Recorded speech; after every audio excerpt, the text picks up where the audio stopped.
Amang Yahuwa na aming Diyos. Dakila ka po at makapangyarihan sa lahat.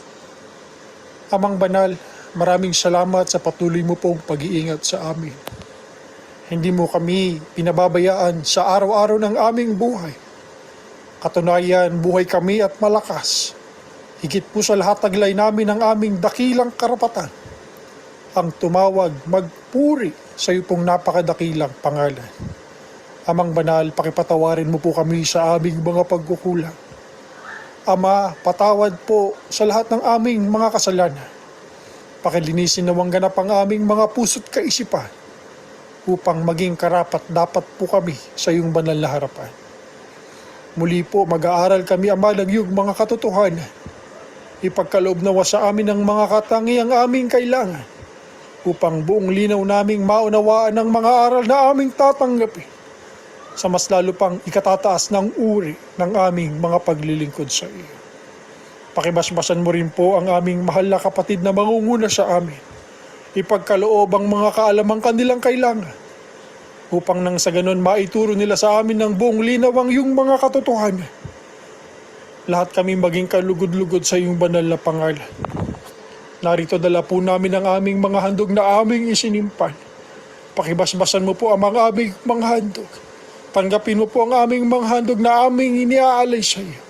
Hindi po ito kabayaran sa lahat ng iyong kabutihan, bagkus ito'y pagsunod sa iyong kautusan.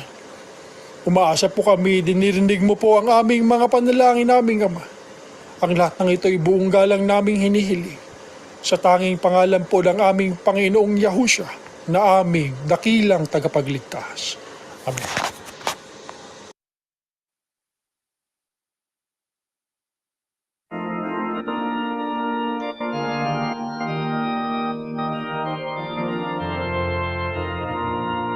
Aral ng ating kaligtasan, unaway ating dinggin. Ihayag na may kaganakan ang pangalan ni Yahuwa. Magsinawit ng pagpupuri sa pag-ibig ng Ama. Iinay tungnanan niya ang Panginoong Yahushua. At ngayon ating nilatan ang pangalan niya dakila. Ulumagkas sa kasalingan upang siya ay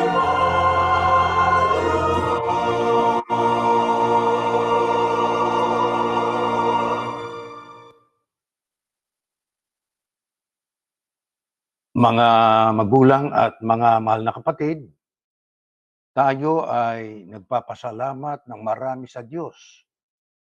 Si Yahuwa ang ating patnubay, siyang ating gabay, kaya magpahanggang ngayon tayo ay nakapagsasagawa ng ating katutubong tungkulin na yan ay ang ating pagsamba, purihin ang pangalan ng Diyos na si Yahuwa. Mga kapatid, sa gitna po ng tumataas na mga hamon sa ating moral at espiritual sa ating panahon, paano tayo makapananatili sa ating pong matibay na pananampalataya? Sa masalimuot po at napakagulong panahon na ating tinatahak, mahalaga po na ating hanapin ang patnubay sa pamamagitan po ng mga salita ng Diyos na nakasulat sa Biblia. Ang Biblia po ay nag-aalok sa atin ng maraming karunungan upang tayo ay matulungan kung paano tayo maglalakbay sa gitna po ng maraming mga magaganap na hindi natin alam na kung tawagin natin ay mga uncertainties ng life. Yung mga hindi natin alam kung ano bang mangyayari. Ang talata ng Biblia, ang mga salita ng Diyos, ang siyang sa atin ay magtuturo kung paano tayo mamumuhay, kung tayo po ay nasa kasaganaan, kung tayo ay naghihirap, paano natin dapat na itaguyod ang pamumuhay na tapat sa harap ng ating Panginoon Diyos.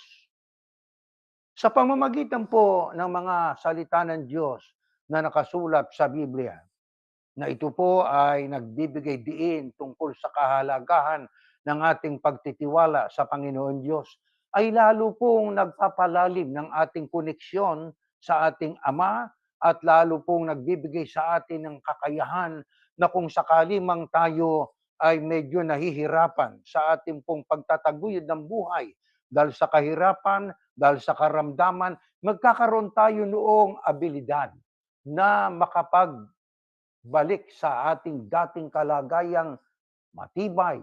Sabi nga, resiliency. O, yung tayo nakakapag-bounce back sa ating po na paninindigang matibay sa ating paglilingkod sa Diyos.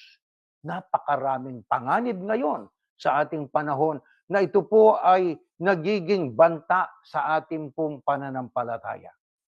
Dahil dito, sa ating pag-aaral ay aming inaalok kayo, mga kapatid at mga kaibigang sumusubaybay sa pagsambang ito, na ating pong ituon ang ating pong pag-iisip, ang ating atensyon sa ating gagawing pag-aaral ng mga salita ng Diyos. Ayon mismo sa ating Panginoong Yahushua, ano pong isa sa kapansin-pansin na banta o panganib sa ating pananampalataya sa ating panahon? Umpisahan natin ang pagbasa dito po sa aklat ng Mateo. Lalaganap ang kasamaan at dahil dito manlalamig ang pag-ibig ng maraming mananampalataya. Alinsunod sa ating nabasa ayon sa pahayag ng Kristo ang ating Panginoong Yahushua, ano po ang kapansin-pansin na banta o panganib sa ating pananampalataya? Sabi ng Biblia, lalaganap ang kasamaan. Pag binasa natin sa Bibliang Ingles, sa Amplified, because of lawlessness is increased. Lalaganap, lalago. Yan pong lawlessness o ang kawalan ng katarungan. Ano ang mangyayari? Ang sabi, the love of most people will grow cold. Sa makatwid, dahil po sa paglaganap ng lawlessness, ang pag-ibig ng marami ay lalamig. Teka muna, ano po bang dahilan? Bakit lumalaganap ang lawlessness? Ang sabi nga po ay isa, socio-economic factors. Ano ibig sabihin? Yang poverty, yang unemployment, lack of educational opportunities, and income inequality can contribute to higher crime rates. Totoo po yun. Nagpapataas ng, sabi nga, ng level ng kriminalidad, ang unemployment, poverty, at saka yung pong ika nga, inequality amongst the people in the society. Ano pang isa? Gun access and violence. We're just speaking about here in America. Hindi natin pinag-uusapan ang kabuuan ng mundo na alam nating napakagulo sa iba't ibang panig ng mundo. Di po ba? Bukod sa giyera. Ito sa Amerika lang ito. Ano pang isa sa dahilan kaya lalaganap ang lawlessness? Ang sabi, gun access and violence. The high rate of gun ownership and relatively weaker gun laws in the U.S. compared to other developed nations are linked to increase gun violence. Totoo po yun.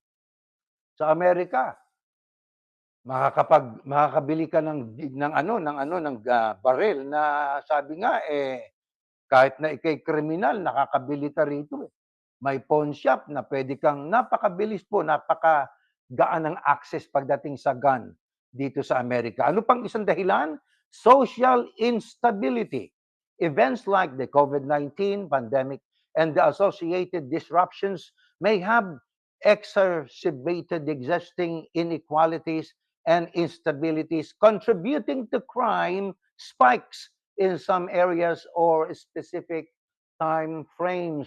Kaya pagka ang ating sosyedad o lipunan ay nagdanas ng katulad ng nangyaring COVID-19, di ho ba? Ayan po ay nagkakaroon ng epekto sa karamihan sa mga tao na dahil po diyan ay maraming mga tao ang nawawalan po ng tamang desisyon at nagre-resort sa crime. Ano pang dahilan? Kaya ang lawlessness sa Amerika ay lalong lalago at mag-i-increase. Ang sabi, drug abuse and mental health. These issues can also be linked to increased criminal activity involving criminal justice system, policies related to law enforcement, prosecution, and bail reform can be subject to ongoing debate and varying effectiveness depending on the context. Kaya yan ang ilan sa mga dahilan kaya ang lawlessness, particularly in America, ay lalago. Isa pa, social impact. The impact of crime extends beyond the immediate victims and directly affects communities and social at large. Fear and anxiety. Crime can cause significant emotional distress and shape behaviors leading to fear, anxiety, and changes in daily routines. Community well-being. High crime rates can weaken social bonds. Totoo po yun eh. Dahil po sa pagtaas ng kriminalidad, ang bonding ng society ay nagiging mahina at hindi lamang po yan at ang komunidad ay nangangamba na sabi nga, anumang oras ay maaring mangyari sa kanila ang isang hindi ka nais-nais na pangyayari. Kaya ano ang ibig ipaunawa at ibinabala ng Apostol Pablo sa mga huling araw na ito? Next slide. Ganito nakasulat. Pakinggan natin. Hindi natin mababasa ito, ating pong pakinggan. At tandaan mo ito sa mga huling araw. Dahil magiging makasarili ang mga tao. Sakim sa salapi. Ayan, tandaan natin yan. Mayabang, mapagmataas, mapang-insulto, masuwayin sa magulang, walang utang na loob at hindi makadiyos. Ayaw nilang makipagkasundo sa kaaway nila. Malupit, walang awa, mapanira sa kapwa. Walang pagpipigil sa sarili at galit sa anumang mabuti. Isipin ninyo yan. Hindi lang yan. Mga taksil sila, mapusok, mapagmataas, mahilig sa kalayawan sa halip na maibigin sa Diyos. Ipinapakita nilang makadiyos sila pero hindi naman nakikita ang kapangyarihan nito sa buhay nila. Iwasan mo ang mga taong ganito.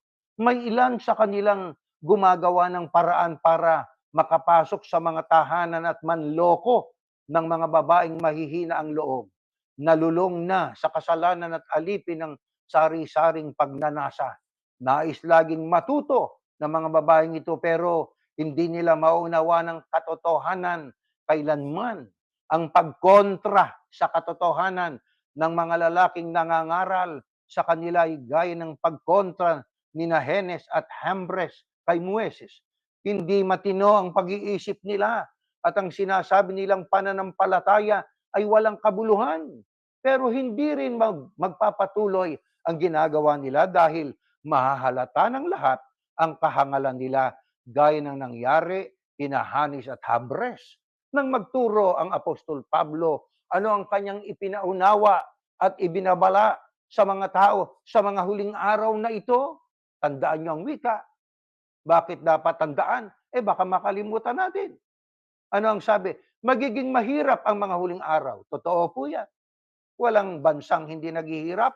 Kahit Amerika ay malaki utang ng Amerika. Naghihirap. Marami ritong naghihirap. Mga homeless sa Amerika na ito. Pagka hindi ka nakapagbayad ng mortgage mo, ibibigyan ka ng taning, pupulutin ka sa lansangan. Totoo po yan. Maging itong pinakamayamang bansa sa buong mundo, naghihirap. Akala ninyo ay hindi naghihirap ang Amerika? Oo, ngayon mukhang sa panglabas na anyo sa kabuuan ay parang hindi, pero naghihirap. Nasa Biblia kasi yan eh. Ano pa sabi? Dahil magiging makasarili ang mga tao, yan ang dahilan. Kaya magiging mahirap ang mundo. So, makasarili ang tao, maging selfish ang tao. Sakim sa salapi. Ano ibig sakim? Pag sinabing sakim sa salapi, ang salapi mahalaga, kailangan natin. Pero ang kasakiman, ano ibig sabihin? Hindi na iyo, ibig mong mapasa iyo. Ibig mong yumamang ka sa masamang paraan Ginagamit mo minsan ng relihiyon para yumamang ka. Ano pa? Mayabang. May ganyan na nagsasabing sila'y relihiyoso, pero mayayabang sila lang daw ang maliligtas. At ang iba'y hindi na maliligtas. Eh bakit yung isang magnanakaw noong Kristo'y nakabayubay sa krus ay ipinangakuan ng Kristo, kakasamahin kita sa paraiso? Eh hindi naman po naging tagasunod ng Kristo po yon. Kaya wag nating sabihin at wag nating pangunahan ng Diyos na pag wala kayo sa aming relihiyon, hindi kayo maliligtas. Kaya mga miyembro, nagiging mayabang, naging mapagmataas, mga mapang-insulto. Di ho ba? Masuwayin sa magulang. O, hindi lang masuwayin, itinakwil pa ang mga magulang, itinakwil pa ang kanyang mga kapatid, itinakwil pa yung kanyang mga kamag-anak dahil sa pananampalatay iba kaysa sa kanya. Walang utang na loob, lalo sa nanay at tatay, anak ka, tumanda ang nanay mo, nag-iisa, wala nang katulong, walang, nag-aaruga. Pero ikaw na anak na dapat mong hanapin at tulungan ng nanay mo ay wala kang utang na loob, natutupad yan. At mas matindi kung leader pa ng reliyon ang kinatuparan niyan, nang idadahilan niya ay naghasik daw ng pagkakabahabahagi. Sino naghasik? Kailan nagkaroon ng bahabahagi? Noong iyong alisin at itiniwalag ang nanay mo, nagkaroon ng bahabahagi sa iglesia. Ikaw ang dahilan. Bakit? Hindi makadiyos kasi. Kaya ang sabi kaya ko, itinakwil lang, tiniwalag ko sila dahil sa iglesia. O yun, dahil sa iglesia, hindi dahil sa Diyos. Hindi ka makadiyos. Bakit sa iglesia? Dahil sa doon ka kikita. Doon ka magkakaroon ng maraming salapi. Ano pa sabi ng Biblia? Ayaw nilang makipagkasundo sa kaaway nila. Sabihin na natin naging kaaway sapagkat nag-iba ang pananampalataya at hindi na naniniwala sa iyo. Pero ang sabi, dapat makipagkasundo. Sino dapat mag-initiate ng pakikipagkasundo? Sa ibang talata ng Biblia, siya na nasa liwanag. Puntahan mo yung taong nagkasala sa iyo. Hanapin mo, magsakasundo kayo. Di ba yan ang nasa Biblia?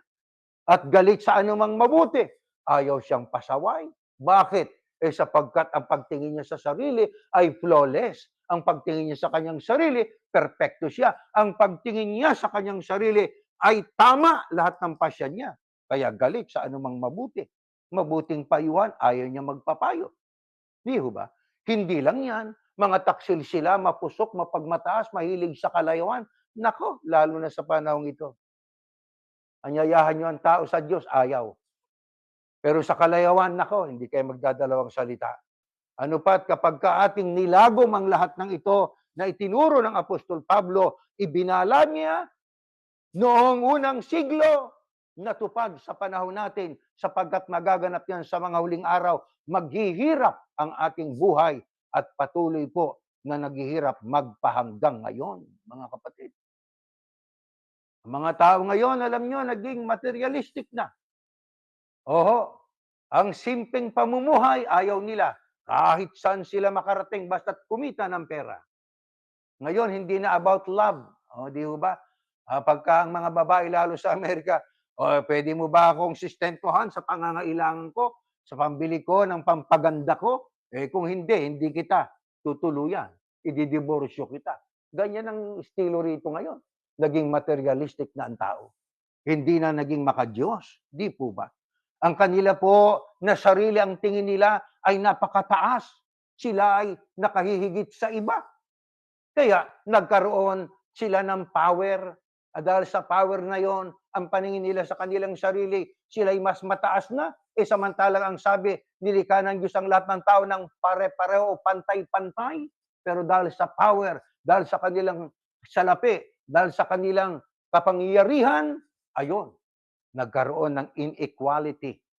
Nagkaroon ng, sabi nga, ang kanyang kapangyarihan ang nagtulak sa kanya para yung masama ay gawin niya. Pero sa tingin niya ay tama. Bakit? Kasi ang tingin niya sa sarili niya, mataas na eh. Nawala na yung equality. Di ba? Sabi ng Biblia, huwag kayong patawag na guro sapagkat lahat kayo ay magkakapatid. Ano ibig sabihin? Pantay-pantay. Maaring iba't ibang katungkulan, may ministro, may manggagawa, mayroong ika nga nasa pananalapi, nasa ating technical na departamento, sa ating ginagawang pagsamba at pag-aaral ng salita ng Diyos. Pero lahat tayo pantay-pantay. Wala ritong tagapamahalang pangkalahatan sa atin. Isa lang ang ating tagapamahalang pangkalahatan. Ang mismong nagmamay-ari ng iglesia, ang ating Panginoong Yahushua Hamasiyak. Wala nang iba. Tayo rito, nagtutulungan.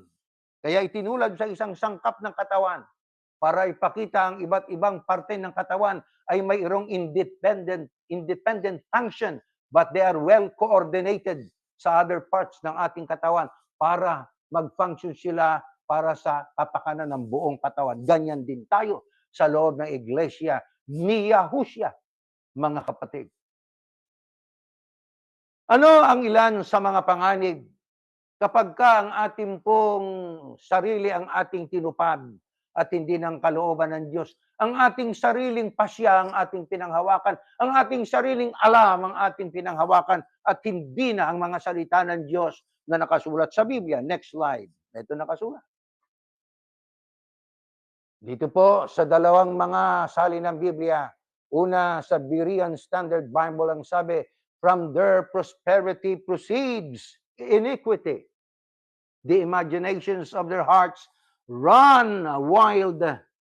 Kaya ayon sa Biblia, anong ilan sa mga panganib kapag ang ating ginawa, ang ating pinangawakan, ang ating sariling desire, ang ating sariling interest, hindi ng kalooban ng Diyos. Nag-prosper ka.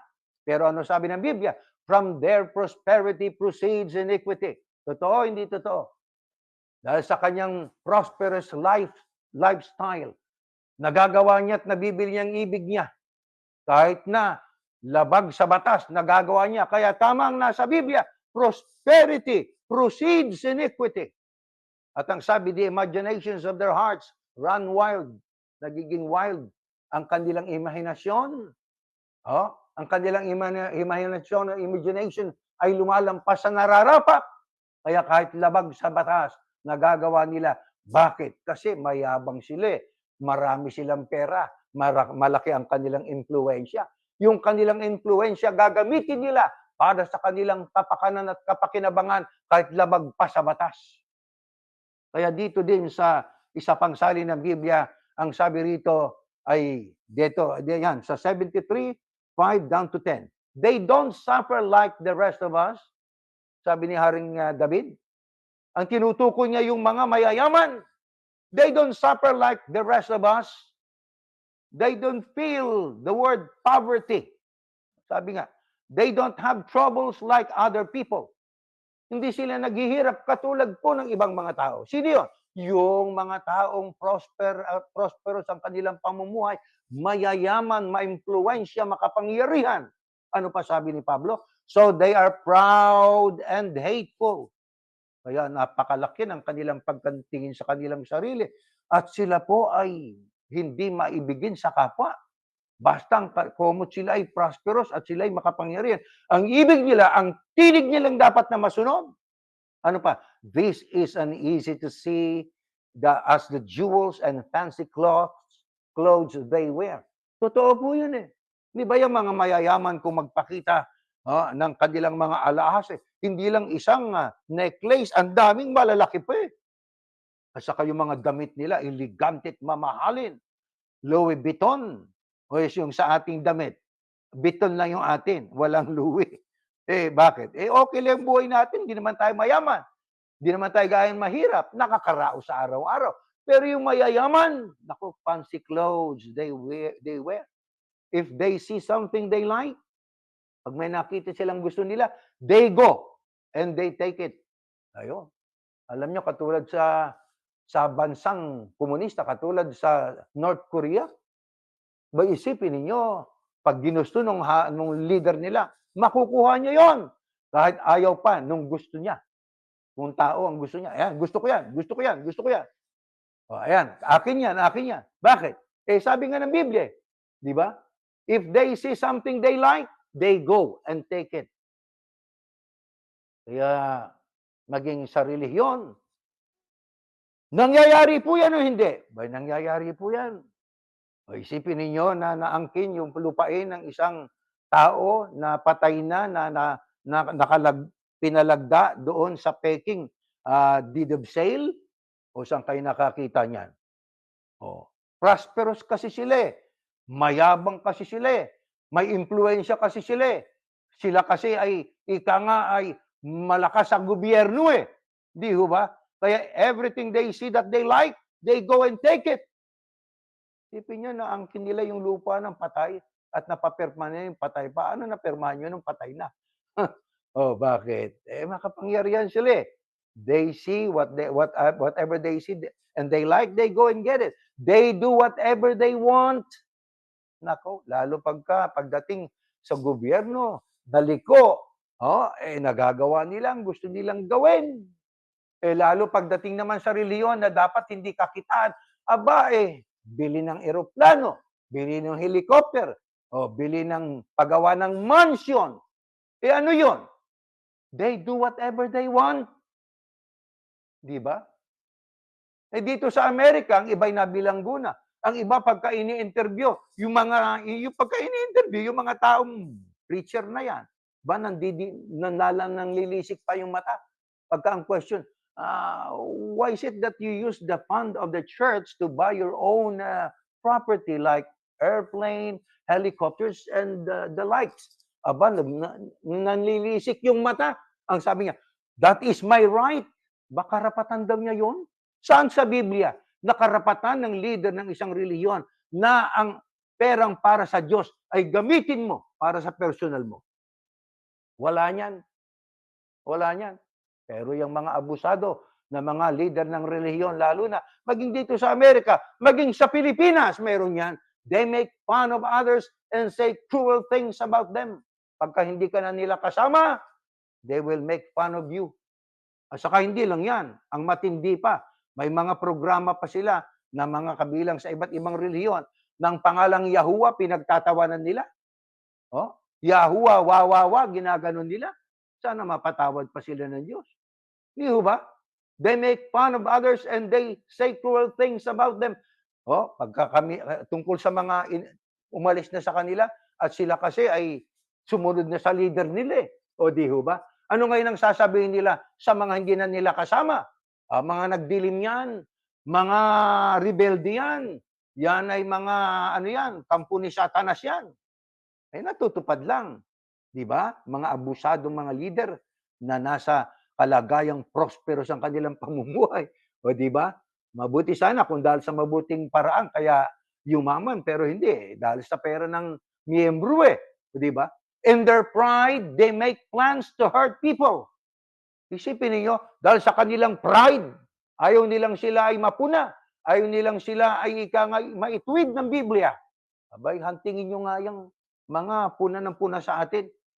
They hurt people. They plan because of their pride to hurt people. They think they are gods. Ayan na. Ang akala nila ay sila Diyos. Kaya sa mga relihiyon ngayon, kung magsalita ay hinihiling ko sa Diyos. Sinasabi pa, Ama, halina, halika, halika, halika. Aba, para kang tagapamagitan. At saka, hindi lang yan. Ang pagtrato alam nyo, minsan, ang mga leader ng gobyerno, leader ng relihiyon, ang pagkilala ng mga tao minsan, nagiging Diyos ng nila yun eh. Kaya tama na sa Biblia, they think they're gods. It's in here. Yung mga leader na liko, mga leader na nasa kapangyarihan, pero liko, ang kanilang desire ang sinusunod, hindi yung kalooban ng Diyos. They thought they're gods. They think they are the rulers of the earth. Sipin niyo, iniisip nila, parang sila ang may-ari ng mundo at sila nagpapatakbo ng mundo. Even God's people turn to them and do what they say. Isipin niyo, kahit na mga anak ng Diyos na nakaunawa na, ay sa kanila na bumabaling imbes sa Diyos. Bakit? Mas makapangyari yung tinig ng aming tagapamahala eh. O teka muna, ba't mo ginawa yan? Sabi ba na Diyos yan? Hindi. Sino may sabi niya? Sabi ng pamamahala namin eh. Kaya mas higit pa ngayon sila sa Diyos eh. Itong mga leader na liko. Pag hindi pinasya ng pamamahala, kahit nasa Biblia pa, huwag mong paniniwalaan. Isipin niyo, kaya tama na sa Biblia eh. Even God's people turn to them and do what they say. God says, take care of yourself. Mayroong bagyo, mayroong baha. Abay po, may ka sa bahay mo. Anong sabi ng leader nila? No, you come and join us.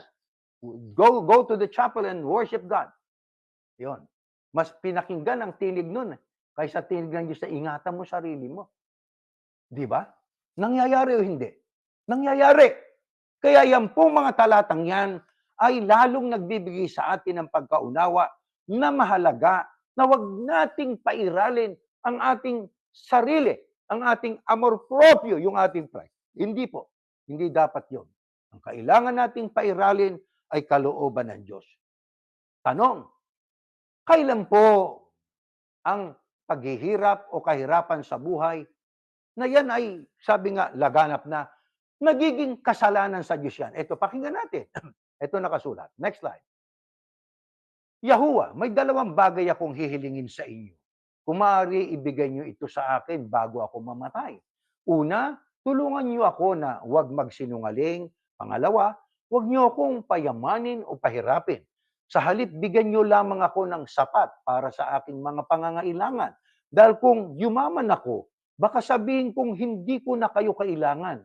At kung ako naman ay maghirap, baka matuto akong magnakaw at mailagay ko kayo sa kahihiyan. Mga kapatid, kailan po ang kahirapan nagiging kasalanan sa Panginoon Diyos? At kailan po naman ang pagpapala, ang prosperity ay naging blessing? Alam nyo dito sa pahayag ng Biblia, ni Haring Solomon, may dalawang bagay ang wika kong hihilingin sa Ama kay Yahuwah bago siya mamatay. Una, tulungan niyo ako na huwag akong magsinungaling. Bakit?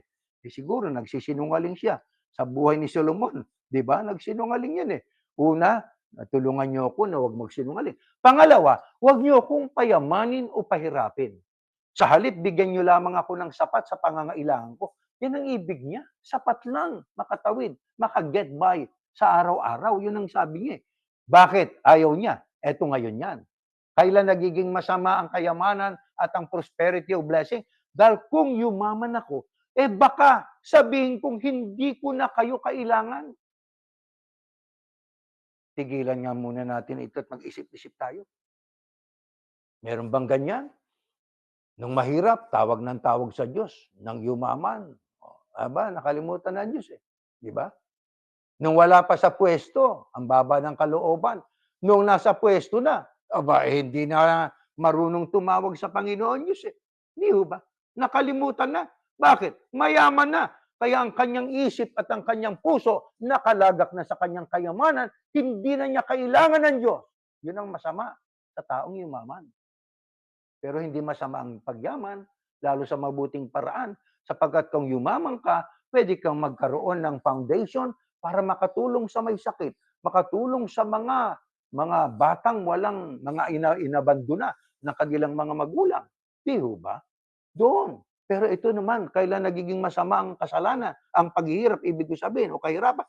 Kung ako naman ay maghirap, baka matuto akong magnakaw at mailagay ko kayo sa kahihiyan. Yan ang sabi ni Haring Solomon. Kaya kailan nagiging masama ang kayamanan? Pag nakalimutan mo Diyos. Kailan naman masama ang kahirapan? Kung dahil sa kahirapan, natuto kang gumawa ng kasamaan. Kaya mga kapatid, ano lang kailangan natin? Sapat lang, Ama. Sapat lang. Malapit na. Wala kaming madadala pag namatay kami. Ang kaalahas namin, yung kayamanan na yan, yung nasa bangko na yan, o bahay na maganda, hindi namin madadala yan. Ang importante, sapat lang na ako'y malapit sa inyo. O sapat lang na lalo akong magiging mananampalataya, lalo akong magtitiwala sa inyong magagawa, hindi sa bagay na aking tinatamasa. Sino ayon sa Biblia ang isa sa mga tagasunod ng ating Panginoong Yahushua na ang kanyang tinanggap na pagpapalay ginamit niya sa isang positibo at makahulugang dahilan at gawain? Next slide. Ito nakasulat. Nagpapahirap ang katamaran. Bago natin sagutin itong talatang ito, ay ating munang itanong uli, no? Kailan po nagiging mahirap ang buhay ng tao? Ito naman po yan. Nagpapahirap ang katamaran. Ayun, ba't ka naghirap? Bunga ng katamaran. Eh ano naman ang nagpapayaman? Ngunit ang kasipagan, nagpapayaman. Kaya mga kapatid, ang katamaran, iwanan natin. Doon tayo sa kasipagan. Ang masikap sa trabaho ay may pakinabang. Ngunit magiging mahirap ang puro salita lang. Pag sinabing masikap sa trabaho, hindi lang basta pumupunta sa trabaho. Masikap, hindi pa huli-huli. Di ba? Hindi nagka-clock out ng early kaysa time na dapat siyang mag-clock out. Di ba? Bakit? Ang masikap sa trabaho, ang madaling araw pa, gising na, kahit puyat, pumapasok yan. Di ba? Hindi siya mapagdahilan. Hindi siya tatawag, "Oy, supervisor, hindi ako pwedeng pumasok. May sakit daw ako eh." May sakit daw ako. Nagdadahilan.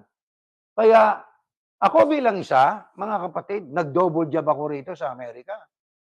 Oo. Ang tulog ko, 3, 4 na oras lang. For 17 years. Bakit? Eh, pinalalaki natin ang ating mga anak at pinapag-aral sila. Di ho ba? Nagsisikap tayo. Eh kung sa trabaho nagsisikap tayo, di lalo sa paglilingkod sa Diyos. Di po ba, mga kapatid? Eh yung pong mga may trabaho nga pero hindi naman nagsisikap, hanggang salita lang yun. Ito pa, kung tulog ka ng tulog, maghihirap ka.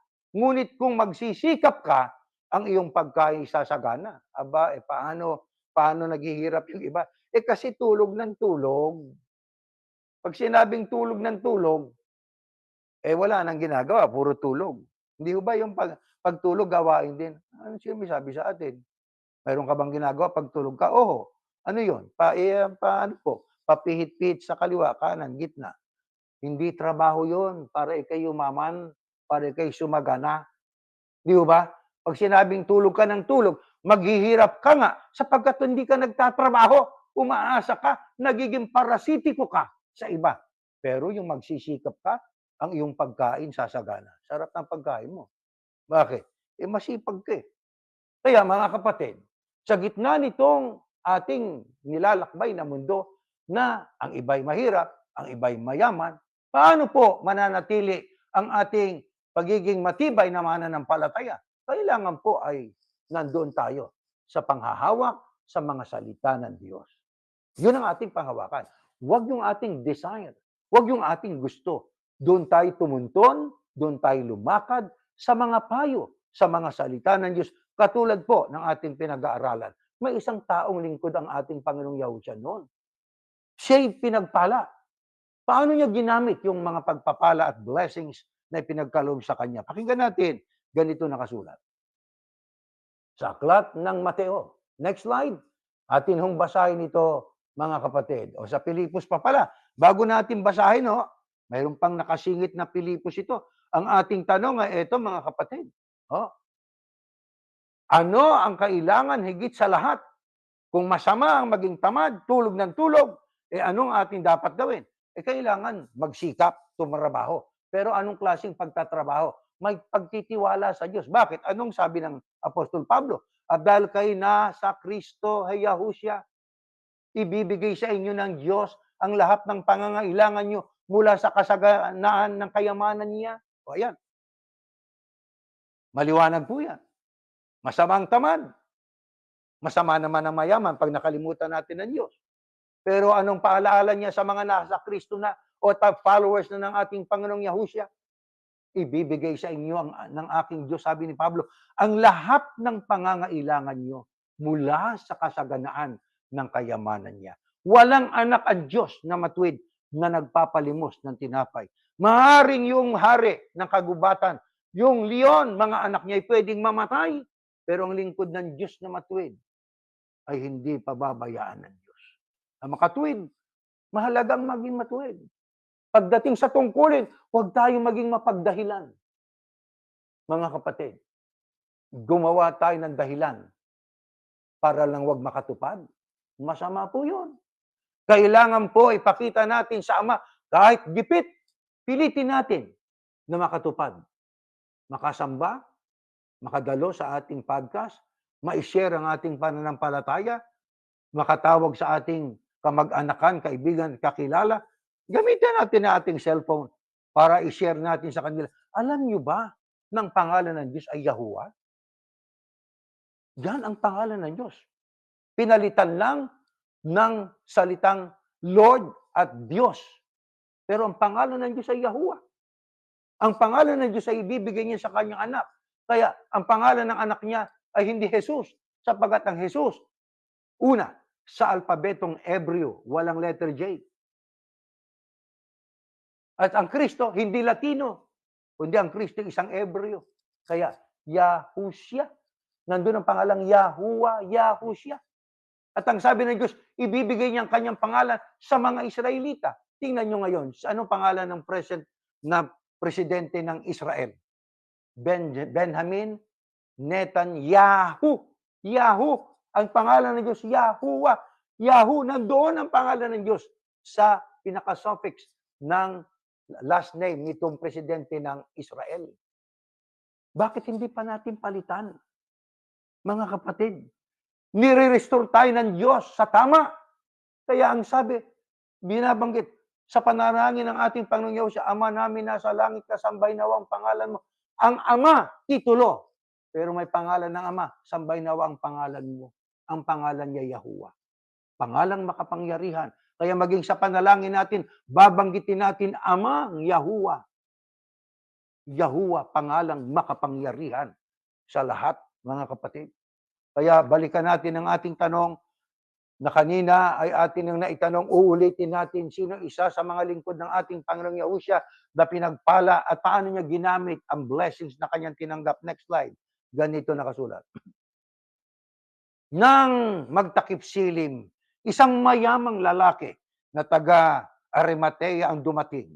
Siya ay si Jose, na isa ring tagasunod ni Yahushua. Hindi itong si Jose na stepfather ng ating Panginoong Yahushua. Taga Arimatea ito. Mayaman siya. Ito, tuloy natin sa Marcos. Kaya, naglakas loob si Jose na taga Arimatea, napuntahan si Pilato at hingin ang bangkay ni Yahushua. Patay na ang Panginoong Yahushua sa tagpong ito. Pumunta siya kay Pilato para hingin ang bangkay ng Panginoong Yahushua. Si Jose ay isa sa mga iginagalang na miyembro ng korte ng mga Hudyo. Aba, meron parang katungkulan sa gobyerno ng mga Hudyo. At isa siya sa mga naghihintay sa pagdating ng paghahari ng Diyos sa Mateo. Kaya, kinuha ni Jose ang bangkay at binalot ng malinis na telang linen. Inilagay niya ito sa bagong libingang hinukay sa gilid ng burol na ipinagawa niya para sana sa sarili niya o para sana sa sarili. Pagkatapos, pinagulong niyang isang malaking bato upang takpan ang pintuan ng libingan at saka siya umalis. Sino ito? Si Jose na taga-Arimatea, isa sa tagasunod ng ating Panginoong Yahushua, isang taong mayaman. Saan niya ginamit ng kayamanan niya? Para maibigyan ng isang maganda at tradisyonal na paraan ng paglilibing ang Kristo. Hiningi niya ang bangkay ng Panginoong Yahushua kay Pilato at doon niya inilagay sa isang, sabi pa nga binalot ng malinis na telang linen. Mamahalin niya noon ang katawang patay ng Kristo. Inilagay niya ito sa bagong libingan. Hindi luma, bago. Na hinukay sa gilid ng burol. At bali ba ang sabi, ipinagawa niya yung libingan yon para sana sa kanyang sarili. Pero doon niya inilibing ang Panginoong Yahushua. Pagkatapos pinagulong niya ang isang malaking bato upang takpan ang pintuan ng libingan at saka siya umalis. Hindi na kailangan ng paliwanag yan sapagkat malinaw na.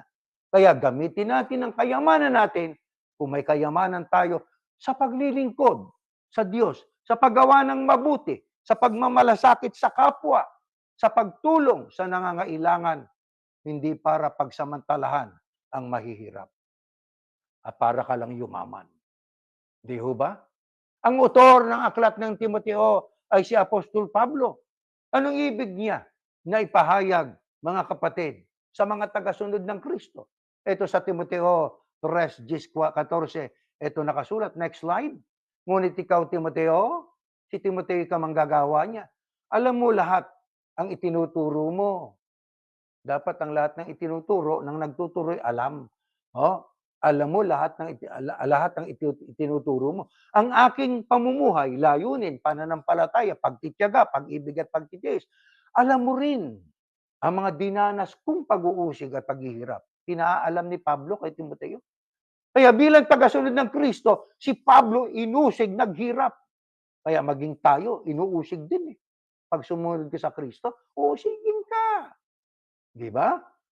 Maaaring maghihirap ka pa. Eh, ang sabi ni Pablo kay Timoteo, aplikable sa panahon din natin. Katulad ng nangyari sa akin sa Antioch, Iconium at Lystra. Ngunit, iniligtas ako ng Panginoon sa lahat ng mga yon. Ilang sabi niya kay Timoteo, sa lahat ng dinanas ko, inusig ako, naghihirap ako sa iba't ibang lugar, pero iniligtas ako ng Panginoon. Ang totoo, lahat ng nagnanais mamuhay ng matuwid bilang tagasunod ng Kristo Yahushua ay daranas ng pag-uusig.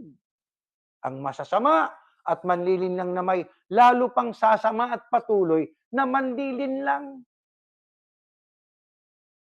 Ang namumuhay ng matuwid, lalong magpapakatuwid. Yun namang masama, manlilinlang naman, lalo pang sasama at patuloy na manlilinlang. Sipin ninyo, sasabihin, pag hindi ka nakatala, hindi ka maliligtas. Panlilinlang yun ah. Saan mo mababasa yun? Kailangan ka daw itala muna nila rito sa kanilang kalihiman. Pag hindi ka nakatala riyan, hindi ka nakatala sa langit, hindi ka maliligtas. Sino yung nagtatala? Banal yung kalihim? Sino yung nagtatala sa sentral nila? Banal? Tama ba yung itinatala niya? O baka mayroon pa rin nasa talaan ninyo na dapat nang alisin pero hindi nyo inaalis sapagkat malakas sa inyo. Pero yung nagtanong, inalis ninyo. Sa tingin ninyo, ang Diyos ay papayag sa ginagawa ninyo? Sige nga, mag-isip-isip nga naman tayo, mga kapatid.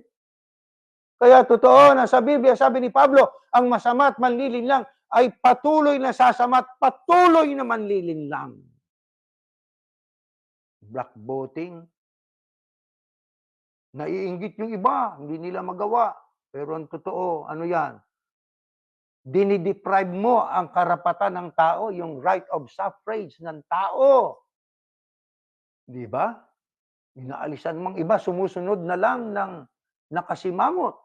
Bakit? Hindi niya tipo yung pinagtibay daw ng kanilang chairman eh.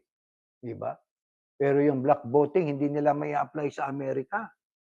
Kung ang black voting ay doktrina, ano sabi ng Panginoong Yahushua? Ipangaral niyo sa buong sanglibutan. Eh bakit sa Pilipinas lang? Pagdating dito, hindi niyo ipinangangaral. Akala ko ba, susunod muna kami sa Diyos bago sa tao. Ano sabi ng tao sa Amerika? Ay, walang black voting rito. Pag nag-black voting kayo, aalisin namin yung tax-free kayo. No? Bibigyan namin kayo ng tax. Eh ayaw magbayad. Gusto pera eh. Ayaw mabawasan yung pera. Kaya, huwag na kayo magkaisa dyan sa Amerika. Magkanya-kanya na lang kayo. Ano yun? Kung hindi talaga doktrina. Ano yun? Yun ang kanilang sistema para makontrol ang mga miyembro at ang mga gullible na mga miyembro, ang madaling pamaniwalain ng mga miyembro ay sunod ng sunod without thinking, without asking why. Gullible kasi. Kaya nang kami po ay nagpatuloy sa pagsunod sa kalooban ng Diyos at ang nakararaming milyon daw ay sumunod doon sa leader, na yun ang kanilang pinaka-leader, yun ang kanilang pinakikinggan, ang pagturing na nila ay parang Diyos na ron, naunawaan na namin ang mga kalooban ng Diyos. Di po ba? Salamat. Salamat sa Diyos. Salamat talaga sa Panginoon Diyos. Anong pa sabi ni Pablo? Kaya nga ito, ang masasama ay manlilinlang na may, lalo pang sasama at patuloy na manlilinlang, maging sila mismo'y manlilinlang. Ngunit ikaw, yan ang sabi sa mga tagasunod ng Kristo, katulad ni Timoteo, magpatuloy ka sa mga bagay na natutunan mo at pinananaligan dahil alam mo kung kanino mo ito natutunan. Kanino natin natutunan itong ating gawang paninindigang ito? Sa kalooban ng Diyos. Sino nagturo? Ang Espiritu Santo, ang siyang sa ating gumabay, ang nagpatnubay para ating malaman po ang mga katotohanan ito. Sa Korinto, ano sabi? Kaya nga, tularan ninyo ako gaya ng pagtulad ko sa Kristo. Yun ang sabi ni Pablo kay Timoteo at sa ibang mga mananampalataya. Tularan niyo ko. Dahil ba lang kay Pablo? No, no. Dahil siya'y natuto sa Kristo eh. Kaya ang tinularan ni Pablo, ang Kristo, tayo na may hinihikayat niya na tumulad sa Kanya, mga kapatid.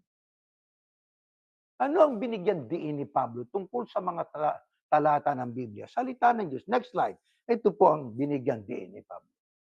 Ngunit ikaw magpatuloy ka sa mga bagay na natutunan mo at pinananaligan dahil alam mo kung kanino mo ito natutunan. Sabi ni Pablo, mula pa sa pagkabata alam mo na ang banal na kasulatan o Biblia na makapagpabibigay sa iyo ng karunungan tungo sa kaligtasan sa pamamagitan ng pananampalataya kay Kristo Yahushua o sa Kristo Yahushua. Lahat ng kasulatan na isinulat sa pamamagitan ng kapangyarihan ng Diyos at mapapakinabangan sa pagtuturo ng katotohanan, pagsasaway, pagtutuwid, at pagsasanay sa matuwid na pamumuhay para maging handa sa lahat ng mabubuting gawa ang naglilingkod sa Diyos. Anong binigyan ng emphasis ni Apostol Pablo na itinuro niya kay Timoteo tungkol sa kasulatan?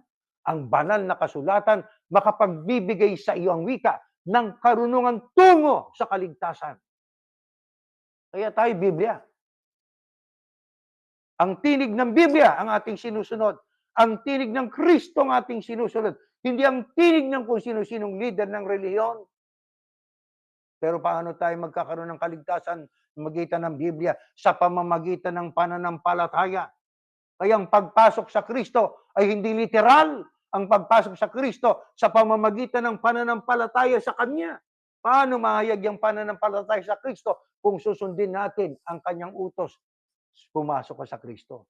Sumunod ka sa Kristo. Siya ang sinusundan natin. Siya ang lead natin eh. Di ba? Siyang mabuting pastor. Siyang daan tungo sa Ama. Siya din ang buhay tungo sa Ama. Siya din ang katotohanan para malaman natin ang lahat ng kailangan natin malaman. At ang sabi na, lahat ng kasulatay isinulat sa pamamagitan ng kapangyarihan ng Diyos na mapapakinabangan sa pagtuturo ng katotohanan, sa pagsasaway, pagtutuwid, pagsasanay, sa matuwid na pamumuhay, at para maging handa sa lahat ng mabubuting gawa ang naglilingkod sa Diyos. Salamat sa Diyos. At tayo po ay pinaunawaan niya ng mga katotohanan ito. Napakahalaga po, manghawak tayo, mangunyapit sa mga salita ng Diyos sa panahon ng kasaganaan, sa panahon man ng paghihirap sa mundo. Mga kapatid, sa salita tayo ng Diyos manghawak. Bakit gaano kahalaga ang salita ng Diyos? Next slide. Sa pagtuturo ni Haring David. Ang salita nyo ay katulad ng ilaw na nagbibigay liwanag sa aking dadaanan. Gaano kahalagang salita ng Diyos. Kaya ang sabi ni Pablo kay Timoteo, maging sa mga unang lingkod ng Diyos, manghawak kayo sa banal na kasulatan. Yan ang magtuturo ng katotohanan. Ang sabi naman ni Haring David, ang salita niyo, salita ng Diyos ay katulad ng ilaw na nagbibigay liwanag sa aking dadaanan. Tanglaw. Ang salita ng Diyos ay tanglaw, liwanag, para makita natin ang ating dinadaanan ng maliwanag. Alam natin ang ating pinatutunguhan. Pag sa dilim ka lumalakad, hindi mo alam ang kahahantungan mo. Pero pagka tayo ay sumusunod sa salita ng Diyos, magiging maliwanag ang ating buhay. Magiging maaliwalas ang ating pamumuhay. Gaano man kahirap, gaano man katindi ang pagsubok na dumarating sa ating buhay. Paano pa ito pinaliwanag ng Apostol Pablo ang tungkol sa mga salita ng Diyos dito po sa Hebreo 4:12. Ganito nakasulat, mga kapatid, sapagkat buhay at mabisa ang salita ng Diyos at higit na matalas kaysa alinmang espadang magkabilaang talim. Tumatagos ito hanggang kaluluwa at espiritu at hanggang sa kasukasuan at kaloob-looban ng buto.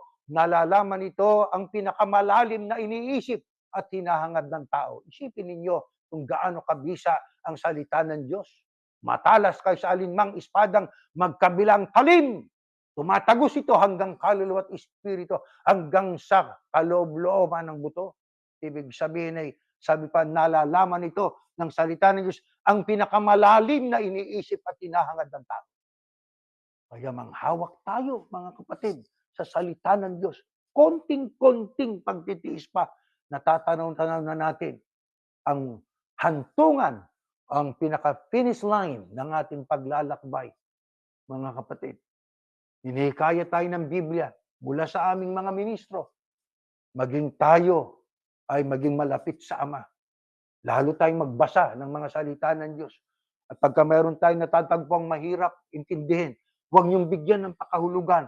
Mag-aral tayo at ating siyasating mabuti po yan para ating malaman sa tulong ng Espiritu Santo ang kahulugan ng mga salita ng Diyos. Alam naman natin, kahit tayo mahirap, masaya tayo pagka tayo ay nasa pagsamba, kapag ka nagbabasa tayo ng salita ng Diyos. Pagka tayo minsan dumarating sa pagkakataon talaga na tayo ay napapaluha sa kahirap at sakit na ating taglay, ano ginagawa natin? Nagbabasa tayo ng salita ng Diyos. Yung mga inspirational na mga salita ng Diyos na nakasulat na tayo ay dadudulog sa Ama, tatawag sa Kanya, tutulungan niya tayo. Hindi niya tayo pababayaan. Hindi niya tayo itatakwil pagka tayo sumusunod sa kanyang mga salita at ang ating pinaghahari sa buhay natin ang mga aral na ating tinanggap. Mga kapatid, sana tayo po'y patuloy na lalong maging masigla sa paglilingkod natin sa Ama, kay Yahuwah na ating Diyos. At anuman ang ating hihingin natin sa Kanya, sapagkat ang Diyos naman ay handang tumulong lalo sa mga anak niyang nanindigan sa pagsunod sa Kanya. Yan pong ating ipananalangin. Tumayo po kayo, mga mahal na kapatid, at tayo po'y mananalangin. Ama namin Diyos, Yahuwah ang iyong banal na pangalan. Salamat po ng marami sa mga salitang ito. Totoong napakasama na ng panahon na amin po na nilalakbayan. Maraming tao ang bumaling na sa material, sukdulang, nakapanakit ng damdamin. Sukdulang sila po ay parang naghahari-harian na at sila nang kumukontrol sa buhay ng mga tao. Ngunit kami na nagpatuloy sa paninindigan sa panig mo, naghihirap din kami, hindi na nga kami binabati ng mga kamag-anak namin, hindi na kami binapahalagahan nila dahil sa utos na kanilang sinusunod mula sa kanilang leader. Pero ang amin po na ipinagpapasalamat, sinasalumo kami, paghirap na kami. Tinatanggap mo ang aming pagtawag pagka kami nananalangin sa iyo. Ang katunayan, sa kabila po ng aming mga kalagayan, tumatanda, nanghihina. May mga sakit, may mga karamdaman kami. Pero nang kami tumawag sa iyo, Panginoon, hindi mo kami iniwan. Hindi mo kami pinabayaan. Ibinangon mo kami sa sakit at narito kami, sumasamba. Tumatawag sa iyo, lumuluwalhati sa iyo sana. Yahuwah Ama, tanggapin mo kami. At sana wag niyo kaming iwan, lalo na sa panahong ito. Pahirap na ng pahirap ang buhay, patas na ng patas ang bilihin. Oh, Panginoon, ang amin lamang ay yung sapat na kailangan namin sa araw-araw. Yun lang po ang aming hinihingi. Hindi kami humingi ng sobra.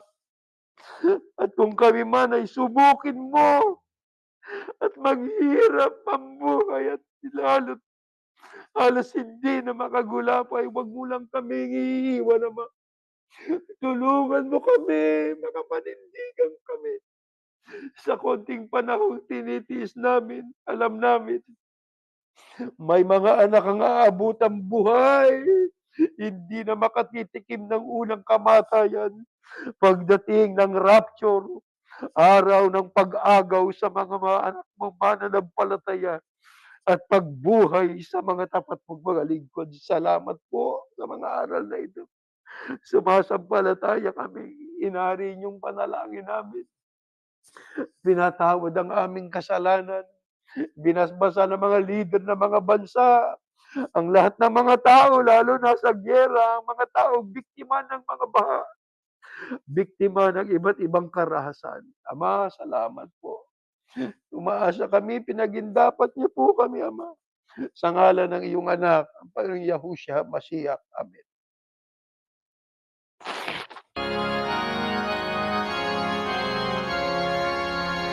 Purihin si Yahuwah sa Espiritu Banal. Ihayag ang kanyang kabutihan sa pangalan ni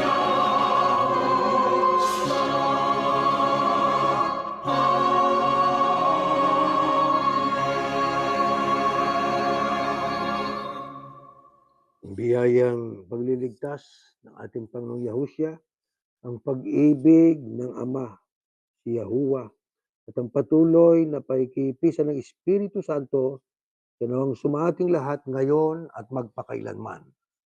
Amen. Meron tayong mga tagubilin po. Please share our faith to others and tell them they can worship via Zoom at 403-356-689 or via Facebook Live or through our website sa churchofyahushua.org.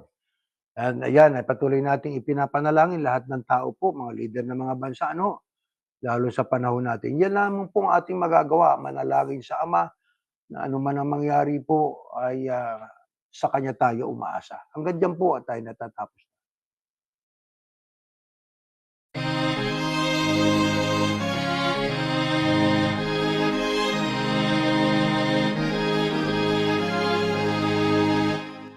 Sa puso natin ang aral ng Diyos Yahuwah at maging matatag. Pagkatyak na darating araw ng paghuhukom o kaya